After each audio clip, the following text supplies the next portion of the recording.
Hi guys, welcome to this video. It's your boy Kunle Hologun. So Nigeria has lost its first female combat helicopter pilot, Tolulope Arotile, to a senseless death last Tuesday, the 14th of July. She died at the age of 23. Flying officer Tolulope Arotile has died at the age of 23, 8 months after she was commissioned as Nigeria's first female combat helicopter pilot. The Air Force spokesman Ibikunle Daramola disclosed this in a statement earlier today. The late Tolulope Arotile was born on 13th of December 1995 to the family of Mr. and Mrs. Akintude Arotile in Kaduna. She was commissioned into the Nigerian Air Force as a pilot officer on 16th of September 2017 and holds a Bachelor of Science in Mathematics from the Nigerian Defense Academy.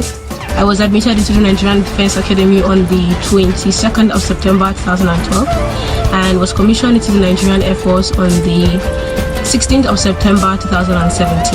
Arotile was winged as the first ever female combat helicopter pilot in the Nigerian Air Force on 15th October 2019 after completing her flying training in South Africa. Today, indeed, marks another milestone in the history of the Nigerian Air Force, and I'm highly excited to be part of it. Well, I feel very privileged, very proud. I'm happy that my success has brought me to this point, and I'm very grateful to the Nigerian Air Force leadership for the opportunity to have this and to have this title. I'm very grateful, and I'm looking forward to giving my best to the service. She introduced the newly acquired Augusta 109 power attack helicopter to the President, Commander-in-Chief of the Armed Forces of Nigeria, President Muhammadu Buhari, during the induction ceremony at Eagle Square in Abuja on 6 February 2020. Arotile died on 14th July 2020 when she was inadvertently hit by the reversing vehicle of an excited former Air Force secondary school classmate while trying to greet her. Indeed, the deceased was an intelligent young lady, a huge potential, a representative of both Nigerian women and youth and what they could achieve. Rest in peace, Tolulope Arotile, first ever female combat helicopter pilot. So someone with promising future was hit by the vehicle that was reversing in an excitement from former Air Force secondary school classmate while trying to greet her. This doesn't sound real. But they have rushed her to intensive care at the specialist hospital in the Air Force base Kaduna. Tulu is like a child that is gifted by God. God gave her a very high IQ, and on her own she works too hard to even improve on that IQ. This prayer that she does only 3 things: either she's sleeping or she's at work. Tulu will either be praying. So I know now. Even before they took her dead body from under that car that reversed, Tulu is already reigning in heaven with the Holy Father. She's there in paradise now, enjoying. That's my only consolation. So, Tolu, I cannot be saying everything, but I know Tolu is with us Father in heaven. Because at the point of death, Tolu was fasting. Tolu was fasting every blessed day. This girl will be fasting and praying. What are you praying for? You learn this thing from me, but I never kill myself because of prayer and fasting. This girl, God knows how long to get it, and so it's indeed very painful because I dropped her off myself. You know, last moments are very.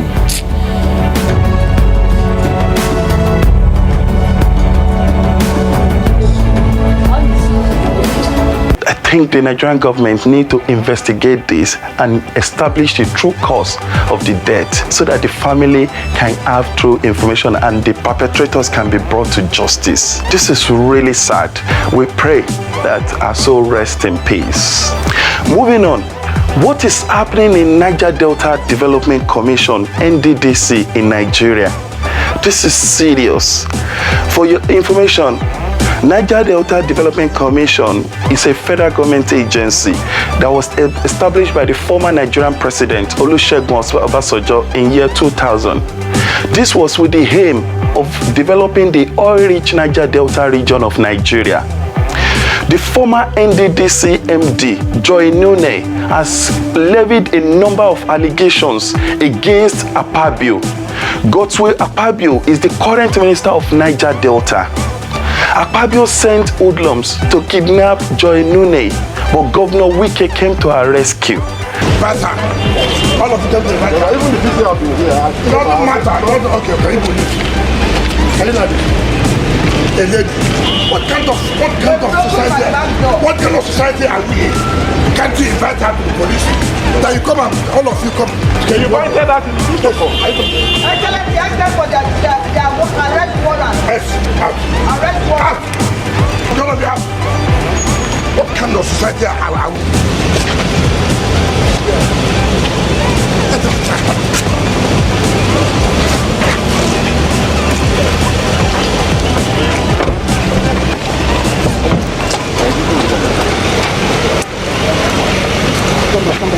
Sorry. Early this morning, about 4 o'clock, I hear people were around my gate. I made some calls. I tried to reach the governor because he had told me that if I saw any strange movements, I should alert him since he issued the statement. So I tried to reach him. The phones were off, and then so I called some people. They said they might not be real policemen, so I should stay. They said they came to take me away. I said, for what? Do they have a warrant of arrest? They said no warrant of arrest. So I left it. About 6 o'clock, we broke the gate. And later, Senator Magnus Abe now called me that he had reached the Commissioner of Police, who said he didn't know anything about it. They tried to break the back door. It's a security door, so they kept hitting it for over 1 hour and they couldn't get access. So my governor came, asked them for the warrant of arrest, and why couldn't they invite me to the police? That I would have come instead of going to take a woman like a criminal. So the governor took me in his car, and here I'm refugee in the government house. the man that harassed me is at home. The man who stole the money is at home. The man who stole government files is at home.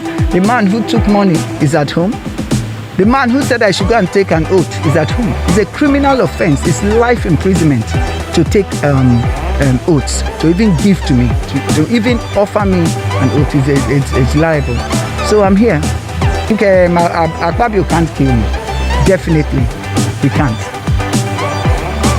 I think he wanted to stop me from giving my submission today.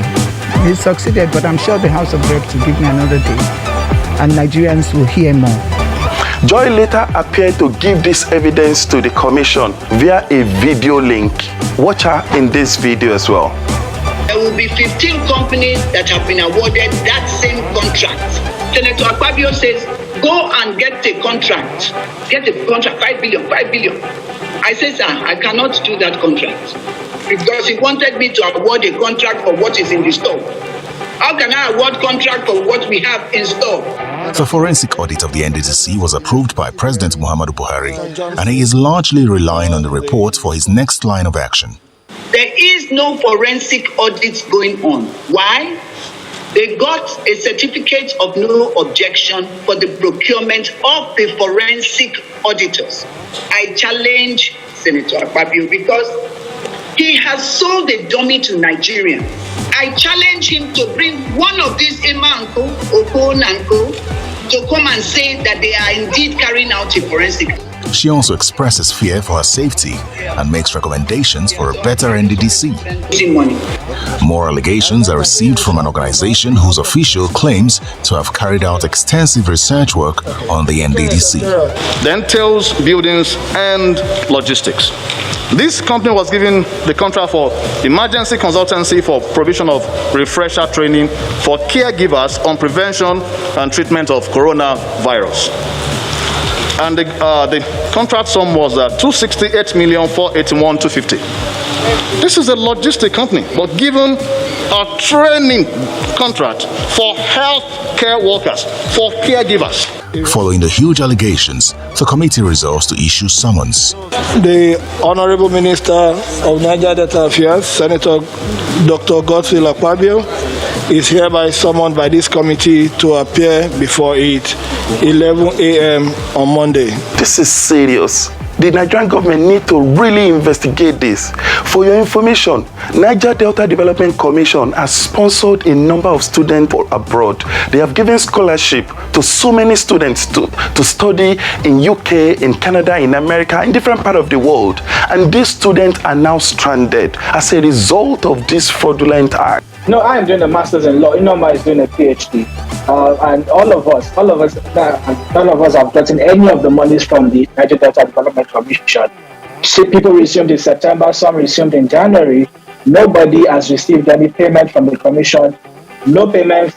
The schools have written countless emails to the NDDC. The NDDC has not had the courtesy to return or to reply any of the emails from the institutions. The institutions are fed up, and as of now, they have transferred the tuition debt to the students themselves. I for one, I have to 28th of July, which is in 11 days, to pay my tuition or my studentship will get suspended. There's no change of management in NDDC. That is why they have not been able to pay. I was making excuses. Case from the letter that we were giving, they're supposed to be paying our fees for 3 years, and it's quite disheartening that we're going to wait for an entire year to get our fees paid for the first year, and then we'll start fighting again for the next one, and then we'll fight again for the next one, at which point the university will no longer trust us or believe that our word is good for anything. This needs to be resolved by the Nigerian government. Moving on to another Nigerian. The boss of the EFCC in Nigeria, Economic and Financial Crime Commission, has also been levied against a number of allegations of corruption. So there were a number of funds that were recovered from the former head of state of Nigeria, Abacha, that he looted and sent abroad to so many countries. This money has been sent back to Nigeria, and the head of the Nigeria Anti-Corruption Agency, which is EFCC boss, Akpabio Magu, misappropriated some of these funds. So imply relooting what has been looted previously by another head of state. This is really sad. Hopefully, the Nigerian government will review these allegations deeply and establish the truth and ensure that justice prevails. Moving on to another Nigerian who has been making headlines across the globe. Hushpuppi is a Nigerian who flaunted his Rolls Royce, fancy watches, designer clothing, and so on Instagram. He is currently facing money laundering conspiracy charges in the United States of America. Hushpuppi was arrested in Dubai and he has been extradited to US for trial. He was also accused of attempting to steal $124 million from a Premier League club. Hopefully, that is not my own Chelsea football club. So, following this act by Hushpuppi, there has been so many reactions across the world. In fact, in UAE at the moment, Nigerians are not treated the way they should be. So it is pertinent for you all to understand that these are just, some few people that are denting the image of the country. There are so many Nigerians abroad that are doing great in their areas of profession. There are so many of them. Ladies and gentlemen, I present to you great Nigerians that are doing great things across the globe in their professions. To visit Nigeria, I'd like very much to visit Nigeria. It's an amazing country, and in certain ways, I hear from the standpoint of the beauty of a country, there's no country more beautiful. President Donald Trump cannot be wrong about Nigeria, the most beautiful country, full of amazing people doing amazing things around the world. Distinguished Nigerian, Akpabio Ogunlesi, known as the man who bought the airports. Akpabio Ogunlesi, the owner of Gatwick Airport, London City Airport, Edinburgh Airport, all in the United Kingdom. This outstanding first-class airport's owner is a Nigerian-born lawyer. Akpabio Ogunlesi is a highly successful investment banker and private equity tycoon. He is the founder, chairman and managing partner of Global Infrastructure Partners, GIP, a New York-based private equity firm with over $35 billion in assets under investment. He is also the lead director at Goldman Sachs, where he is the chair of governance committee meetings, as well as the governance committee meetings. So I consult with Lloyd, I consult with management, but Bio, for short, is brilliant, super rich, sound, and highly refreshing whenever he discusses the implementation of his projects. In history as the man who acquired London's second largest international airport. Ogunlesi was appointed by Trump to be a part of the Strategic and Policy Forum for his administration. Adebayo Ogunlesi has received numerous awards and honors, underscoring his outstanding industry and vast knowledge of global investments. Black History Month will not be completed without mentioning the huge contributions Nigerian Americans have made and still making in the American society. Nigerian American contribution in the United States dates back to the year 1807. Nearly 40% of the Africans brought to Virginia in 1700s as slaves were from the West African coast called Bight of Biafra. This set of early Nigerians came to the United States with knowledge and skills to help build the American nation. The modern-day Nigerian Americans, which we know and call Nigerians in diaspora, have done so well in the United States as well. Their huge contribution to American society can be seen in education, judiciary, medicine, manufacturing, science, and technology. Here are some short bios of some of these distinguished Nigerian Americans who have made Nigerians proud through their contributions to the American society and the world in general. Oluyinka Olutoye, MD, PhD. A surgeon who has made exceptional contributions to the art and science of surgery. Professor Oluyinka Olutoye has, without a doubt, distinguished himself in the medical field. Described by NBC News Dateline program as a miracle worker operating where few have ever gone before, his uncommon operations give many children a chance at a healthy and normal life.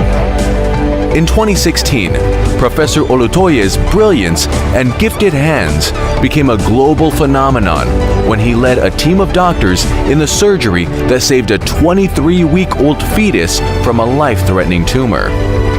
The team brought the baby, Linley Hope, out of the womb at 23 weeks old and removed a large tumor, sacrococcygeal teratoma, growing on her tailbone. After which, they returned the fetus to its mother's womb to complete the full gestation period of 9 months. This feat has generated a worldwide recognition of the baby that was born twice. 2016 was not the first time this Nigerian-born medical doctor would perform such medical feats. In February 2015, he was one out of 3 Nigerian medical doctors that successfully separated conjoined twins in a surgery that made the headlines in the American media and the world. These are the kind of procedures you plan for the worst and hope for the best, and we were blessed that this was the best case scenario. Thank you! The twins, Natalie Hope and Adeline Faith Mara, were successfully separated on 17 and 18 February. He and his colleagues are still being celebrated for this feat. Professor Olutoye received much recognition for performing and mastering groundbreaking exit surgical procedure. Dr. Olutoye is the 2016 co-president of the International Fetal Medicine and Surgery Society. Dr. Olutoye has a broad range of research endeavors, ranging from basic science research. Indeed, his success and contributions to Texas Children's Fetal Center at the Texas Children's Hospital has been phenomenal.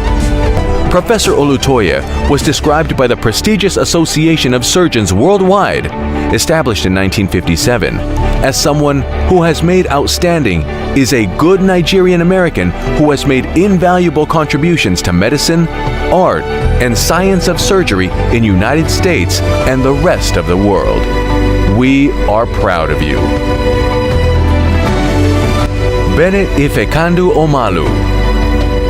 Bennett Ifekandu Omalu is a Nigerian-American physician, forensic pathologist, and neuropathologist, who was the first to discover and publish findings of chronic traumatic encephalopathy, CTE, in American football players while working at the Allegheny County Coroner's Office in Pittsburgh. Omalu is lead author in a study published in November 2017 that, for the first time, confirms CTE in a living person. Omalu's efforts to study and publicize CTE in the face of NFL opposition were reported in a GQ magazine article in 2009 by journalist Jean-Marie Lascas.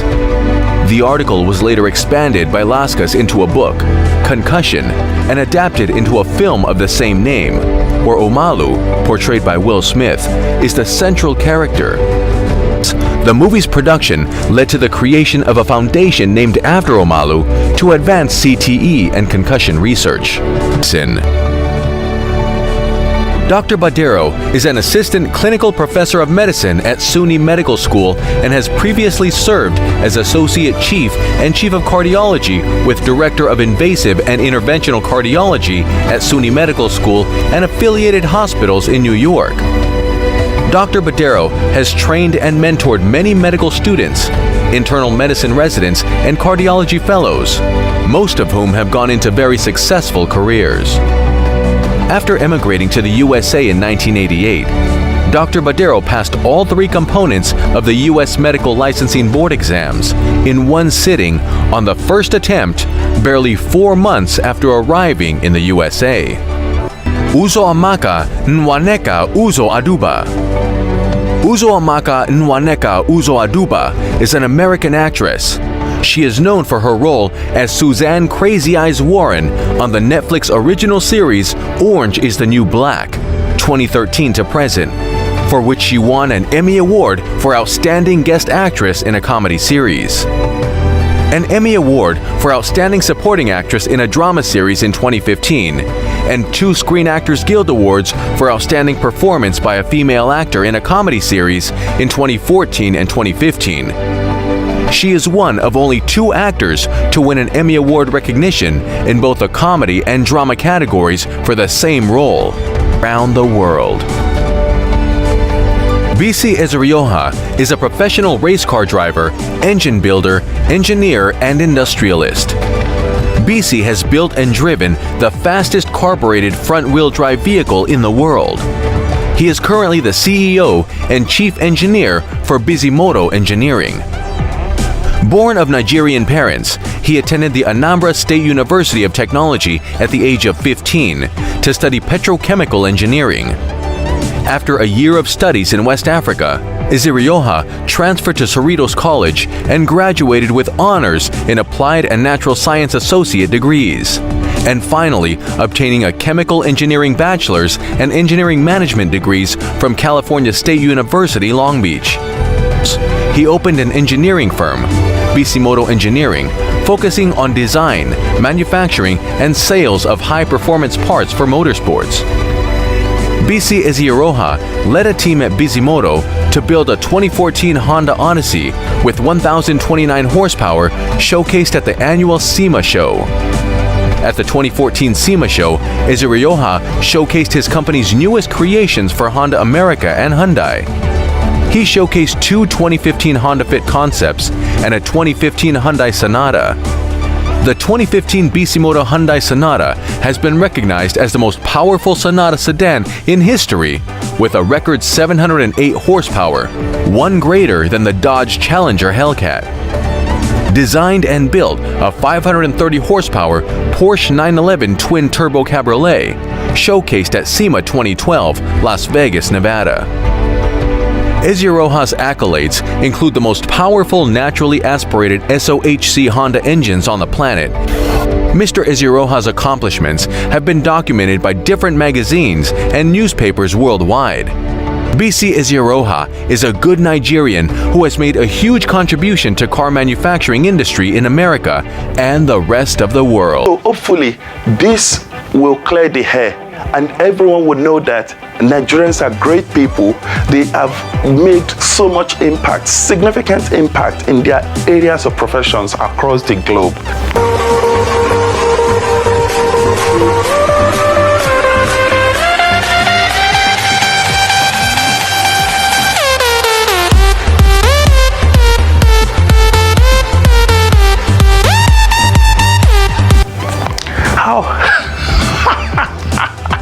So moving on to our weekly money transfer update. So we have come back with this slide. We have also included a column that you can see, which is the position for each of these money transfer companies according to the best rate every week. So this will help you to take a decision on which of these money transfer companies to use. So number one on our list, as you can see today, is Azimo. Azimo has got the highest rate. Their rate has actually gone up a bit. Last week, Azimo was reporting £1 to Naira for 488 Naira. But this week, it has actually gone up to 493 Naira. So Azimo is number one on our list today, as you can see, followed by Ace, followed by Rhea. Rhea has also gone up as well, as you can see all of those movements. TransferWise is fourth on our list. The fifth on our list is MoneyGram, and then sixth on our list is World Remit, and again Sendwave, second week consecutively in a row. Sendwave has come last on our table. They are number 7th with the rate of 470 Naira to a pound. In fact, it has gone down from 474 last week. We have heard a number of information from audiences saying that Sendwave confirmed Central Bank of Nigeria do set this rate and that they cannot do anything about it, changing this rate. We disagree with this completely. This is completely ripping off of all customers across the globe by Sendwave. If Central Bank has set a base rate that all the money transfer companies should be using to transfer money to Nigeria, then why do we have Azimo that is currently 493 Naira to a pound? Why do we have Ace, which is 485? Why are we having all of these rates that are better than Sendwave? Sendwave is gone down to 470 this week. So that is not an excuse for Sendwave to say that, no, we disagree. There is so much they can do about it, and they need to bring their rate up and stop ripping off the customers across the globe. So my inspirational quote for this week is, a man is not known to be a warrior with the amount of war he fought, but those he conquered. Be strong to face your challenges and ensure you conquer. So if you are here to subscribe to our channel, come on guys, just hit the subscribe button below and you'll be part of this community. As I said last week, we have so many videos coming out. Thank you so much for watching this program. Bye for now.